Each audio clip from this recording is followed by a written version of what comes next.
बेटी और बुआ 5 मिनट पहले शांत दिख रहे माँ पापा फोन पर बात कर खुशी से चहकने लगे।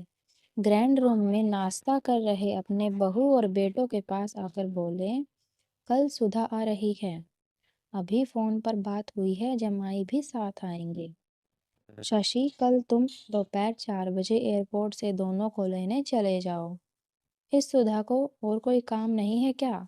जब देखो तब यहाँ आ जाती है, शशि ने गुस्से में कहा। अपने बेटे के मुंह से अपनी बेटी के लिए ये बोल सुन माँ बिल्कुल दंग रह गई। अरे तबीयत तो ठीक है ना तेरी? कैसी पागलों की तरह बात कर रहा है। रहने दो, मैं खुद ले आऊंगा अपनी बेटी को। करने दो उसे अपना काम।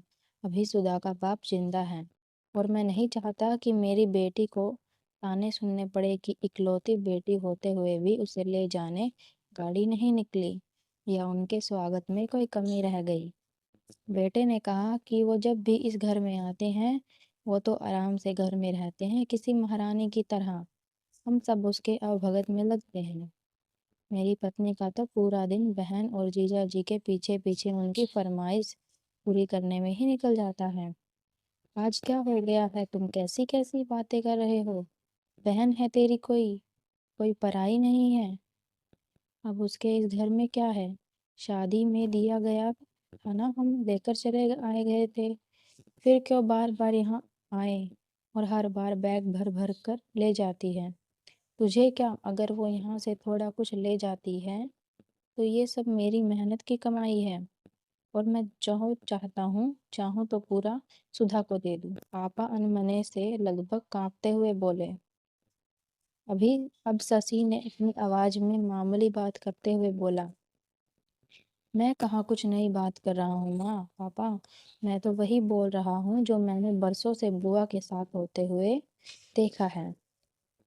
आज अपनी बेटी के खिलाफ 2 शब्द क्या सुन लिए, आप तो गुस्से से लाल हो गए। जरा सोचिए, जब आप बुआ के साथ ऐसा व्यवहार करेंगे तो दादी को कैसा लगता होगा। बुआ जो हम पर इतनी जान छिड़कती है कि आपने कभी उन्हें और उनके ससुराल वालों के मान सम्मान की परवाह नहीं की। वे कभी भी आपसे कुछ नहीं मांगते, बल्कि हर बार वो अपने साथ कुछ नया कुछ लेकर ही आते हैं।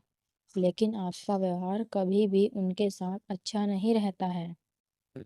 दादी ने भी तुम्हें कभी पैसे नहीं दिए कि मेरी बेटी को दो या कुछ खरीद कर दे दो। फिर भी दादी को यहाँ इतनी भी परमिशन नहीं थी कि वो अपनी बेटी को कुछ दिनों के लिए अपने पास बुलाकर रहने दे। अपनी बेटी का ऐसा अपमान वो सहन नहीं कर पाई, इसलिए वो गांव में पुराने घर में रहने चली गई। बुआ के साथ साथ अपने उनके पति का भी मान नहीं रखा, इसलिए उन्होंने भी हमारे घर आना छोड़ दिया। जिस तरह सुधा इस घर की बेटी है, वो भी तो इस घर की बेटी है। फिर दोनों बेटियों में फर्क कर अच्छा नहीं किया। और रही मेरी बात, तो मैं अपनी बहन से बहुत प्यार करता हूँ। मैंने कभी अपनी पत्नी को उसके खिलाफ बोलने का हक नहीं दिया है और वो बोलेगी भी नहीं। और मैं खुद उसे लेकर आऊँगा। मुझे मेरी बहन पर अपने अच्छे भाई होने का गर्व है। हो सके तो मेरे इन कटु शब्दों के लिए मुझे माफ़ कर देना। इतना कहकर शशि अपने ऑफिस के लिए निकल गया। माँ और पापा का सिर शर्म से झुक गया।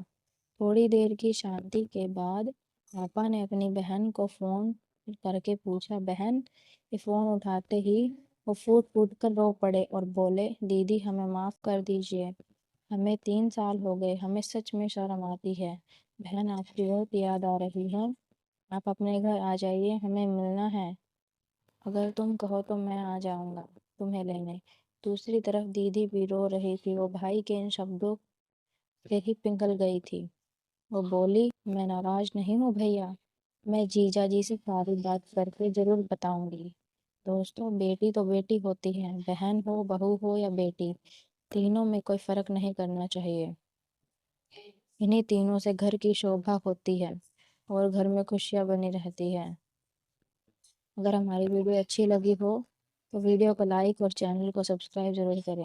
Thanks for watching.